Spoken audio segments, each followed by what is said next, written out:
la palabra en Un Café con Fe. Un Café con Fe.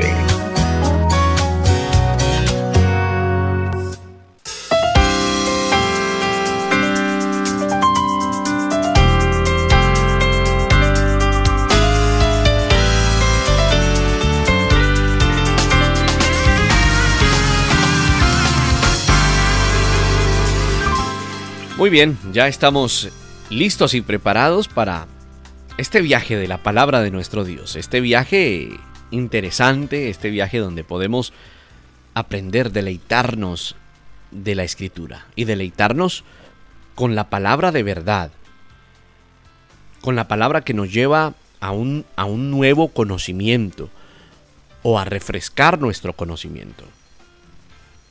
Vamos a hablar en este día acerca de los grados de pecado. Usted habrá escuchado hablar acerca de esto muchas veces.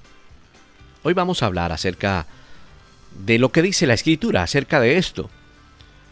Les recuerdo que esta palabra queda alojada a manera de podcast en nuestra radio, en nuestro portal en www.caminoestereo.com y también en la plataforma de YouTube. Aunque la verdad es que todo pecado delante de Dios es serio y es merecedor de castigo eterno. Por eso su gracia, por eso vino el Señor Jesús para entregarse por nosotros. ¿Qué dice la Biblia? ¿Qué dice la Escritura? La Biblia distingue entre ese tema, entre los grados de pecado. Y en ese sentido, escucha esto, no todo pecado es igual en términos de sus consecuencias o de sus efectos y grado de castigo sobre la persona, los demás, la iglesia y la sociedad.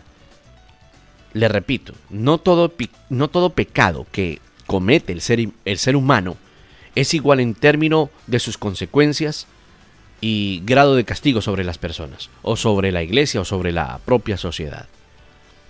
Nosotros, cuando leemos en la Escritura, o al hablar de este tema, vamos a ver qué enseña, si la Biblia enseña si hay grados de pecado o si todo pecado debe ser visto como igual. Hay debate sobre esto, ¿no? En diferentes lugares o diferentes personas, teólogos, cristianos normales, tienen debate sobre el famoso pecado mortal o el pecado venial. Esto teniendo en cuenta, por ejemplo, en la religión tradicional, en donde nosotros o la gran mayoría fuimos levantados, que se hablaba del pecado mortal y el pecado venial en la religión tradicional. Otros dicen, bueno, es que todo pecado delante de Dios es pecado. Sin embargo, en las relaciones humanas, en la sociedad normal, la Escritura distingue entre varios pecados en términos de los efectos que puede tener, de las consecuencias que puede tener. Ahí hay una pregunta que surge, o que le surge a todo mundo. ¿Todos los pecados son iguales? ¿O nosotros deberíamos, como creyentes, como cristianos, estimado amigo, pensar en grados de pecado? Surgen más preguntas como, ¿son algunos pecados más graves que otros? ¿O Dios ve todo pecado en términos de consecuencias?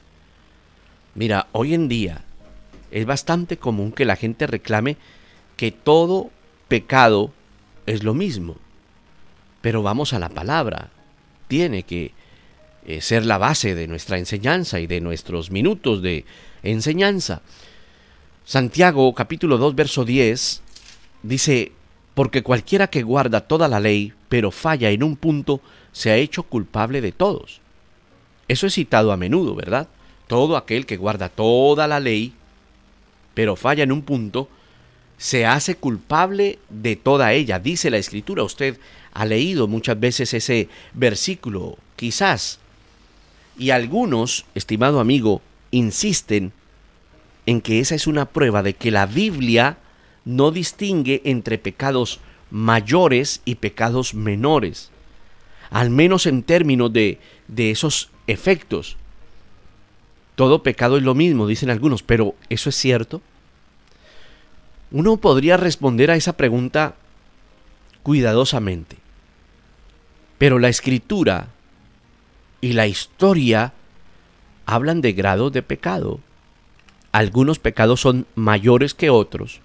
De hecho, nuestro Señor Jesús afirma ese hecho cuando se dirigió, por ejemplo, a Pilato y le dijo, recuerda usted en el Evangelio de Juan, si no estoy mal, cuando le dice, ninguna autoridad tendrías tú sobre mí si no se te hubiese dado de arriba. Por eso, el que me entregó a ti tiene mayor pecado. Y el Señor utiliza como ese mayor pecado, hablando como de un grado mayor. Pero ¿qué quiso decir el Señor Jesús con exactitud cuando le dijo eso a Pilato? Esa importante pregunta la podríamos responder en algunos pasos. Uno podría argumentar que ante Dios todo pecado es pecado. Sin embargo, la Escritura también habla de grado de pecado y que no todo pecado es igual en sus efectos. Y vamos a verlo y aprenderlo un poco en este programa, en estos minutos. A partir de la época en el pasado, se desarrolló en la iglesia tradicional esa doctrina tal vez de pecados mortales y pecados veniales. En esa tradición siempre se habló de grados de pecado. Sin embargo, en esa teología se hacía distinción, o sea, en la religión tradicional en la que fuimos levantados se hablaba de mortal y venial, ¿no? ¿Recuerda usted? El pecado mortal se define como ese pecado que destruye el corazón del hombre por una gran violación de la ley de Dios y que aleja al hombre de Dios, que es el fin último. Usted escuchará que el pecado venial, recopilando un poco esa tradición, el pecado venial eran pecados suaves, pecados poco importantes, así lo enseñaban. Un pecado menor, un pecado que permite la caridad y un pecado pequeñito. Cuando empezaron a reformar en el tiempo de la Reforma, los reformadores en realidad no negaron que existieran grados de pecado, pero sí empezaron a explicar bien y a poner las cosas en orden en cuanto a la distinción de pecado mortal y pecado venial. Para ellos, todo pecado es mortal delante de Dios. Eso fue lo que escribieron en la Reforma. Todo pecado es mortal delante de Dios y nuestra única esperanza es que estemos unidos a Cristo en esa fe salvífica y nosotros podamos ser justificados en Él. Ahí hay que hacer una buena claridad. Es decir, no es que exista un pecado mortal y un pecado venial, porque al verlo de esa manera, sería como decir, hay pecados tan pequeños que pasan desapercibidos delante del Señor. Pero lo cierto es que nuestra condición humana, pecaminosa, en la justicia de Dios, nos separa de Dios. Y ahí no entra a calcularse o a hacer cuentas si el pecado fue mortal o fue venial. Entonces, en eso los reformadores pusieron orden. Nosotros estamos unidos a Cristo por esa fe salvífica, porque fuimos justificados en Él. Ahora, para que las personas caídas estén ante Dios, se necesita una justicia perfecta de Cristo, imputada en nosotros, y que todo nuestro pecado sea completamente pagado por esa muerte sustitutiva. Es decir, Él se puso en lugar de nosotros. Mira, para el creyente que nace del Espíritu, hemos estado hablando bastante acerca del nuevo nacimiento en estos días y es muy importante. Para el creyente que ha nacido del Espíritu, que ha nacido de nuevo, que está unido a Cristo, dado que nuestra justificación está completa en el Señor, escucha esto, no hay pecado que quite esa justificación que está completa en Él. No hay pecado que frustre, por decirlo de alguna manera, la obra santificadora del Espíritu. Sin embargo, aunque debemos rechazar la distinción de pecado mortal o pecado venial, tal como lo enseñaron en las tradiciones iniciales o la iglesia tradicional, eso no implica que nosotros debamos rechazar una distinción entre todo pecado como igual ante Dios, ante el Señor, o varios grados de pecado en términos de esos efectos generales sobre las personas. ¿Qué hay que decir de eso? Que todo pecado delante de Dios, estimado amigo, merece y exige un castigo eterno.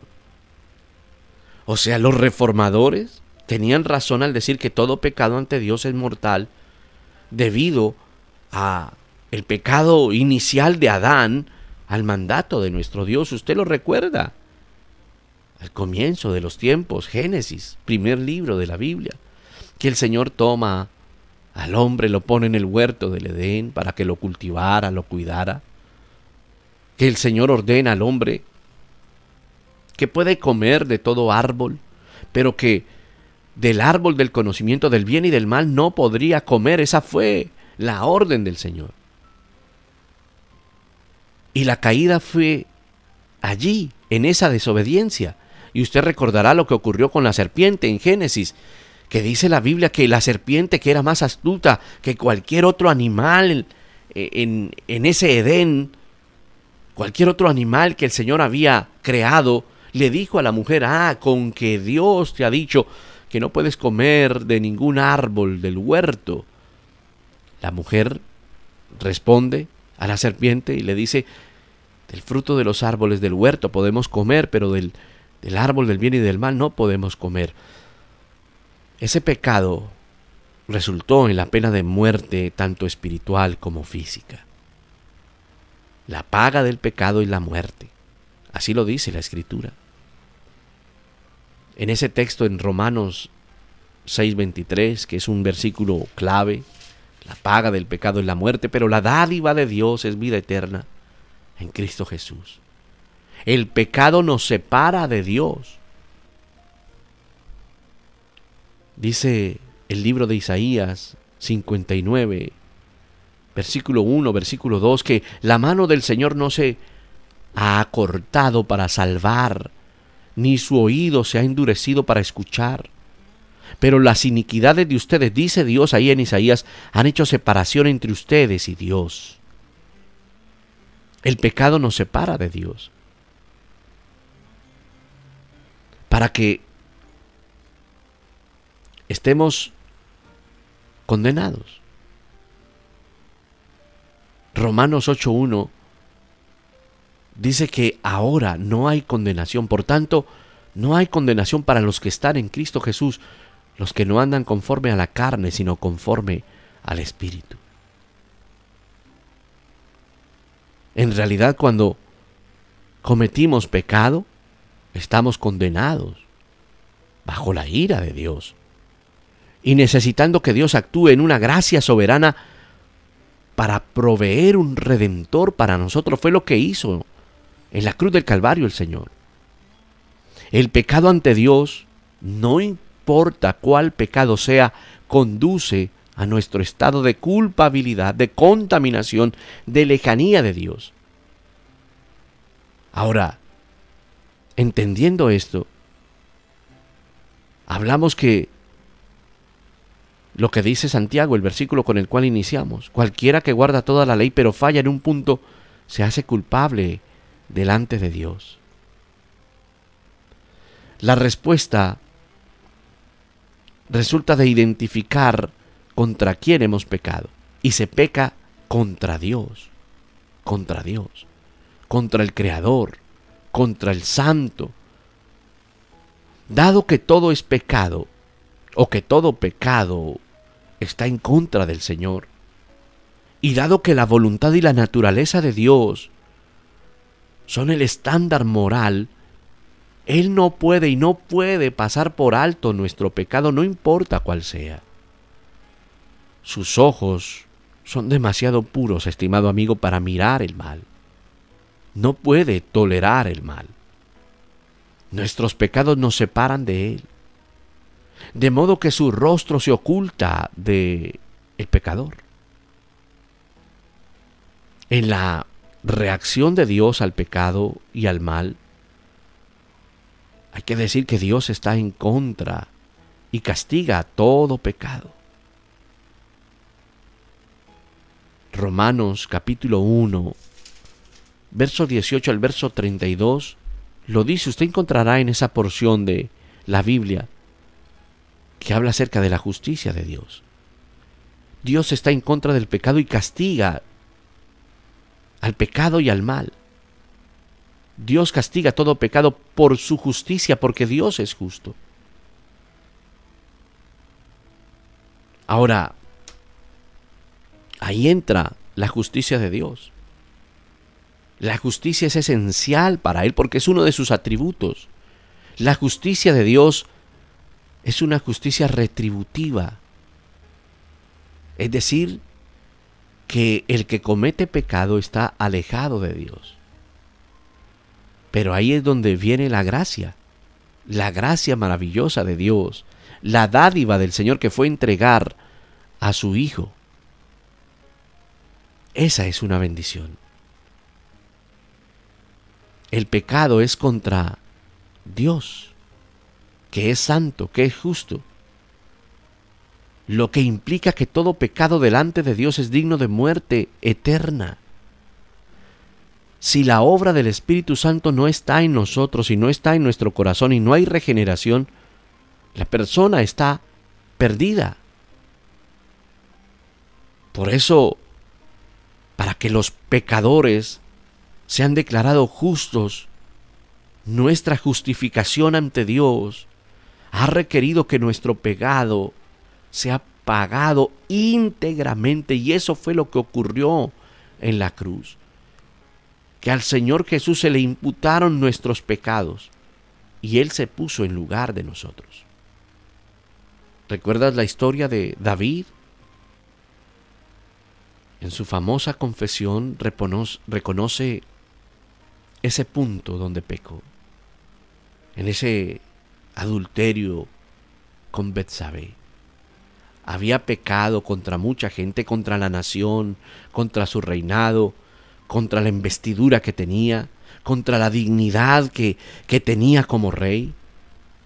Y David confiesa en el Salmo 51, verso 4, usted lo ha leído, cuando él arrepentido dice: contra ti solo he pecado, y he hecho lo malo delante de tus ojos, de manera que eres justo cuando hablas, y sin reproche cuando juzgas. Él confiesa con justa razón: contra ti solo he pecado, he hecho lo malo delante de tus ojos. Todo pecado no es igual, estimado amigo, en relación con nosotros mismos y con los demás. Es decir, todo pecado desagrada a Dios. Y en el plano nuestro, en nuestro plano personal, todo pecado no es igual. Esa es la diferencia.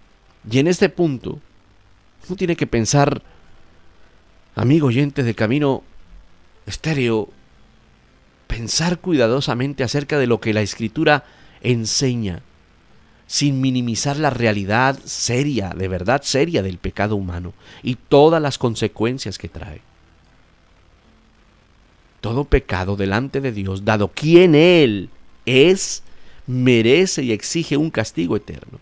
De ahí nuestra necesidad de redención. La Escritura que también habla de grado de pecado, dependiendo del contexto, dependiendo de la intención o la persona que comete el pecado y los efectos de ese pecado.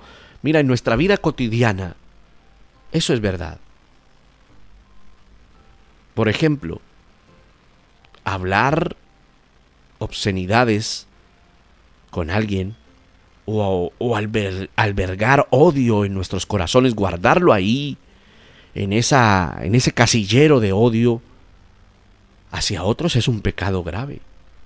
Así lo dice la Biblia. Santiago 3, el verso 8, pero ningún hombre puede domar la lengua. Está hablando de la lengua, es un mal turbulento, lleno de veneno mortal. Con ella bendecimos a nuestro Padre, a nuestro Señor, con ella maldecimos a los hombres. De la misma boca proceden bendición y maldición. En ese texto se habla de esto. Sin embargo, odiar a alguien de tal manera que uno planee y ejecute su muerte es mayor. En términos de esa intención, de ese resultado, de ese castigo, pensar en mentir o mentirle a alguien está mal. Sin embargo, mentir como funcionario, por ejemplo, del gobierno y actuar de manera engañosa podría resultar en traición. Con estos ejemplos queremos presentar que en nuestra vida cotidiana sí hay grados de pecado.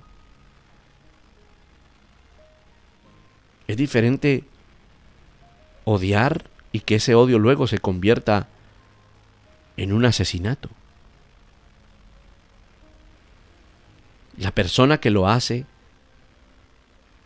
peca, es verdad, peca siempre.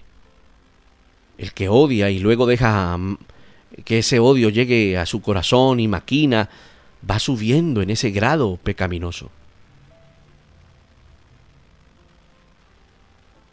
Si se habla, por ejemplo, de pecado sexual, toda actividad sexual fuera del matrimonio entre un hombre y una mujer es pecaminoso, es adulterio.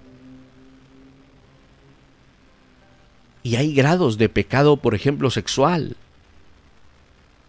Y eso está dentro de la sociedad y aún dentro de la sociedad que no es creyente, dado que el Señor ha puesto de alguna manera esa conciencia en el hombre. La Escritura confirma lo que sabemos que es verdad en nuestra experiencia cotidiana. Debido a que nosotros somos portadores de la imagen y la gracia común de Dios. Ningún hombre puede erradicar la verdad de Dios de su vida y de su conciencia, porque fueron establecidas por Dios allí. Qué importante entender esto. Y qué importante es guardarnos nosotros de pecar. La Biblia, por ejemplo, habla de diferentes pactos en el Antiguo Testamento. Sería hablar un poco teológicamente y con una explicación profunda. Pero a medida que nos volvemos a ese nuevo pacto, a eso que hizo el Señor Jesús en la cruz del Calvario, es cuando en realidad vamos a entender ese perdón de pecado. Cuando la obra del Espíritu Santo se desarrolla en nosotros, en realidad entenderemos esos grados de pecado para nosotros humanamente y también lo entenderemos en la manera gradual para Dios. Es decir, que cuando la obra redentora del Espíritu Santo en nosotros se desarrolla, hay una conciencia de pecado, hay un convencimiento de pecado. Entonces la persona empieza a entender cómo es esto. El no creyente, el no nacido de nuevo, no lo entiende, por eso él vive pecando y ni siquiera se da cuenta que peca porque no tiene una conciencia de pecado y porque está muerto completamente en sus delitos y pecados como lo estuvimos usted y yo en algún tiempo. Pero cuando la obra del Espíritu Santo se da, entonces entiende en justicia.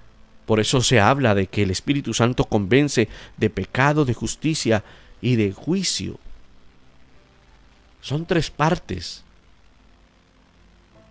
El Espíritu Santo en esa obra redentora, en esa obra transformadora, primero convence de pecado. Es decir que la persona, ese no creyente, empieza a ser confrontado porque la obra del Espíritu Santo empezó a hacer algo en su corazón y como que cae en cuenta, pero no cae en cuenta por su propia voluntad, sino por la obra del Espíritu Santo. No cae en cuenta por su propia virtud, cae en cuenta porque se redarguye de pecado, puesto que el Espíritu Santo está ahí trabajando en su corazón. Esa es una muestra de nuevo nacimiento, cuando soy convencido de pecado. Pero más allá es cuando soy convencido no solamente de pecado, sino de justicia. Entonces, cuando es convencida la persona en justicia por el Espíritu Santo, se da cuenta de esos supuestos grados de los que estamos hablando. Entonces se da cuenta que a nivel espiritual empieza a ser convencido de justicia, entendiendo que ese pecado le aparta de Dios, porque Dios es un Dios justo. Y a nivel de comunidad, de sociedad, es convencido de justicia porque entiende que hay unos grados de pecado en nuestra sociedad. Eso se da en ese convencimiento de justicia. Y luego en ese convencimiento de juicio entiende que aquel que ha cometido pecado es digno de muerte de acuerdo a la justicia de Dios. Y que esa expectación de juicio está sobre él. Eso lo hace el Espíritu Santo en ese corazón.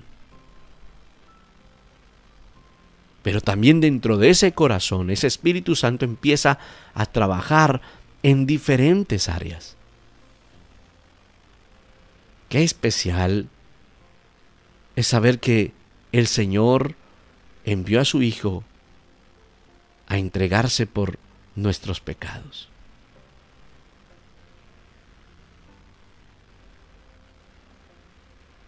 Por ejemplo, en la medida en que nos volvemos a ese pacto espiritual, a ese conocimiento espiritual, y empieza uno a reflexionar ya después con más conocimiento, por ejemplo, con las leyes que se daban en el pueblo de Israel, uno empieza a conocer varias distinciones que confirman que la Biblia hace una distinción entre pecados. Por ejemplo, hace distinciones entre diferentes niveles de limpieza y de impureza que requieren diferentes sacrificios. Hay muchos textos en el Antiguo Testamento, muchísimos, donde se hablaba de diferentes tipos de sacrificio para diferentes tipos de impureza.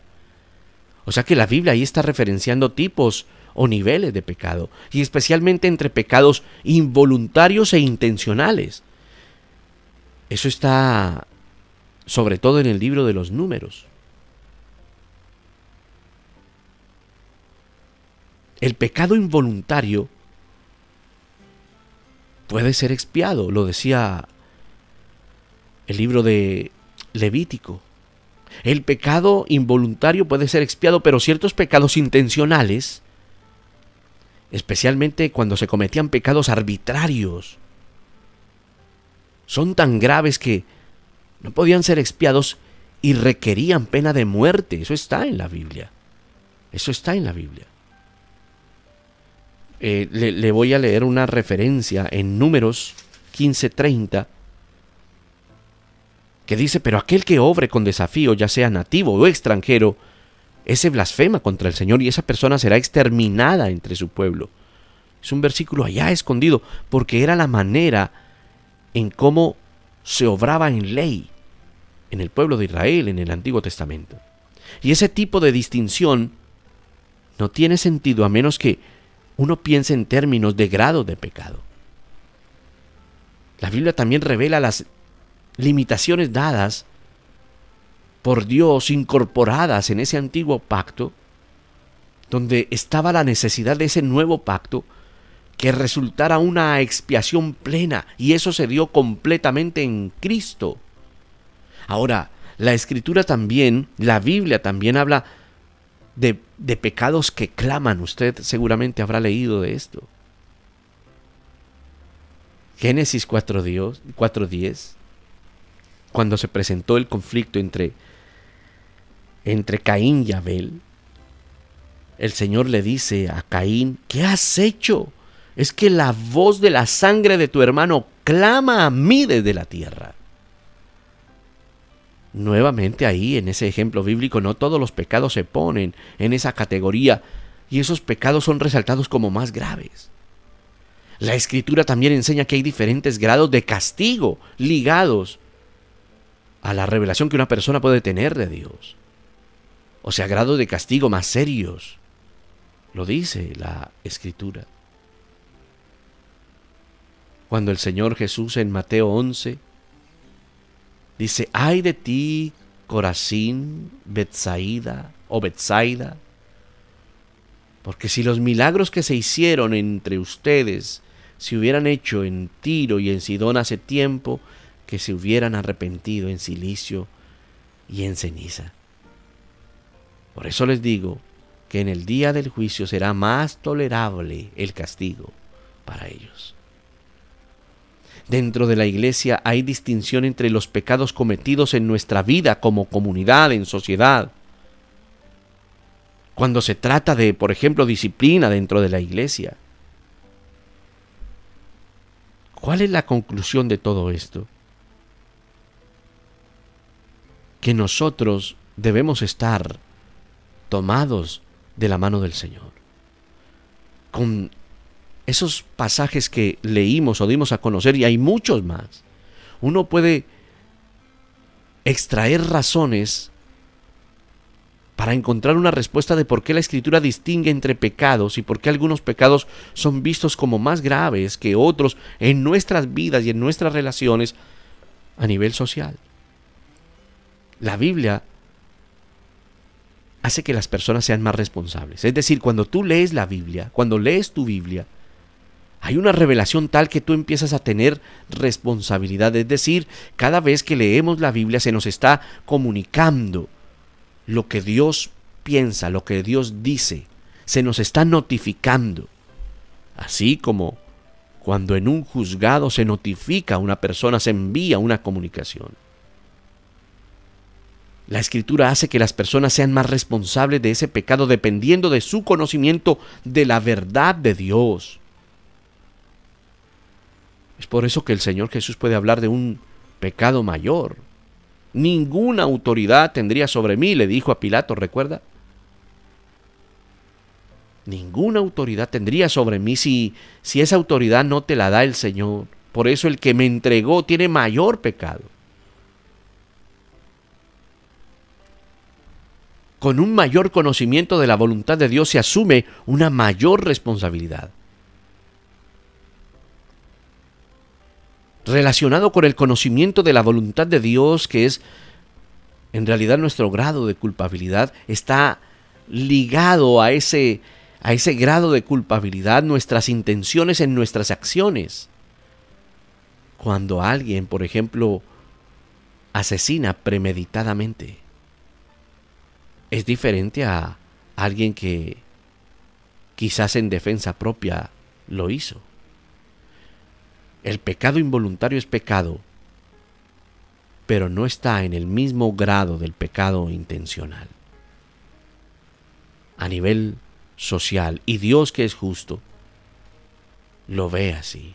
Los actos de pecado hechos con pleno conocimiento, con desafío a la ley de Dios, son vistos como mayores que el pecado hecho, por ejemplo, por ignorancia. Hay pecados específicos que son una negación del orden creado por Dios. Aunque todo pecado ante Dios es pecado y digno de muerte, ciertos pecados, por ejemplo, la destrucción de la vida humana, o la actividad sexual fuera de la creación de Dios, fuera del matrimonio instituido por Dios, incluso a veces siempre la desobediencia a los padres, son destacados como mayores porque todos ellos son una negación al orden creado por Dios. Espero que lo entiendas o lo hayas entendido hoy, que el Señor, que conoce todas las intenciones, que el Señor, que pesa nuestros corazones y que escudriña nuestras mentes, sabe ese grado. Pero todos hemos pecado. Todos necesitamos ese Salvador. Todos necesitamos, como dice la Escritura, la dádiva de Dios, la ofrenda de Dios, lo que el Señor entregó, su Hijo, para el perdón de nuestros pecados. ¿Cuánto lo necesitamos? ¿Cuánto lo necesitamos? Por eso, si hoy lo puedes entender, ven a la presencia de Dios, y si ya eres un nacido de nuevo, un creyente, agradécele a Dios Pídele al Señor que te ayude a crecer cada día más y a que siempre puedas presentarte delante de Dios en ese continuo arrepentimiento por todas las cosas. Si tal vez no eres creyente y por alguna razón estás escuchando este programa, hay una responsabilidad. Y pídele al Señor que a través de su Espíritu Santo te convenza de pecado, de justicia y de juicio. Señor, cuán insondables son tus caminos, y es tu conocimiento y es tu palabra. Por favor, ten misericordia y ayúdanos a venir delante de ti, siendo justificados por el Hijo tuyo, Señor, el Señor Jesucristo, que se entregó por nosotros en la cruz del Calvario, que nos dio entrada, nos justificó delante tuyo, Padre. Damos gracias por el sacrificio en la cruz del Calvario. Te pedimos que nos ayudes a ser dignos de ese sacrificio. Nada podemos hacer para pagar. No hay cómo pagar. Pero aquí está nuestra vida, rendida delante de ti. Gracias por hacerlo. Y ayúdanos, por favor, a mantenernos delante de ti, con la ayuda de tu Espíritu Santo en nuestro corazón. Así oramos hoy. Eterno Dios, gracias, Señor Jesucristo, Espíritu Santo, por la obra en nuestro corazón. En Cristo Jesús oramos. Amén.